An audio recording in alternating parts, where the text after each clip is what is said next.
Filaharam-be isan'andro no misy eo anivony foibe ny trano piriti-pirenena ety Tsaralalàna.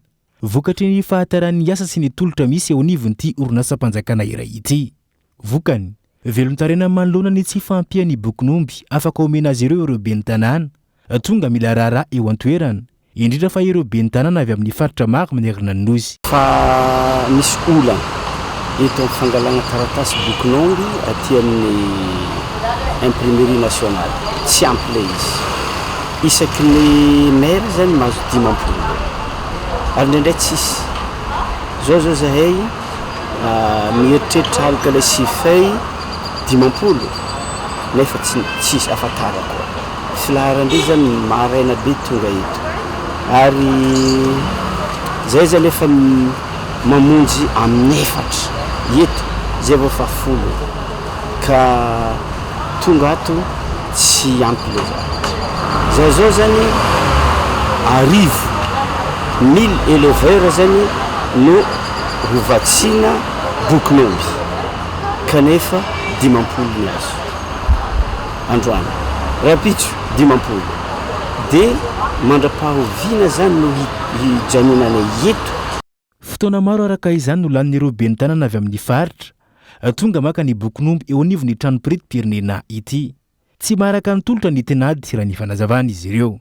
Raha ny fantatra, amin'ny faha 1 ny volana Desambra ho avy izao no fe-potoana farany tokony hananan'ny mponina bokon'omby mazava ho azy ireo araky ny fepetra napetraky ny teo anivon'ny zandarmeria am-pirenena mba entina hamongorona ny halatr'omby. Tsy ho vita mialoha io daty voalaza io ny asa tokony ho atao raha nambaran'ireo ben'ny tanàna vokatry ny fitarazon'ny asa eo anivon'ny trano piriti-pirenena ankehitriny. Mitsahatra ny olo tsy mahavita bokon'omby moa iarahantsika mahalala tsy mahazo mivarotra izy ary raha very ny ombiny tsy azo mitsony le ombiny raha vao mifindra toeran-kafa ka le 31 décembre farany amin'ny fanaovana bokon'omby io 31 décembre nefa zao zany zahay mbola eo amin'ny 20% ny olo tokony hisitrika zay zany no mahazo azy.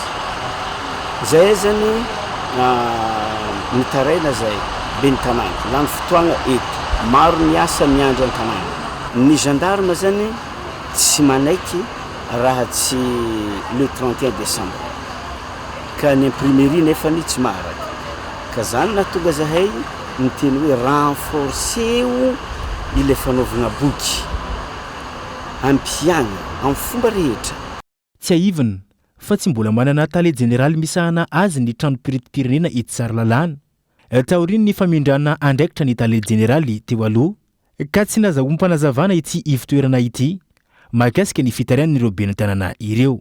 Nambaran'ireo ben'ny tanàna trano fa ahafahana miady amin'ny famotsiana omby halatra sy ny halatr'omby izay nampikaikaiky ny vahoaka ny fanomezana andraikitra azy ireo hizara ny bokon'omby isaky ny komuna iadidiny.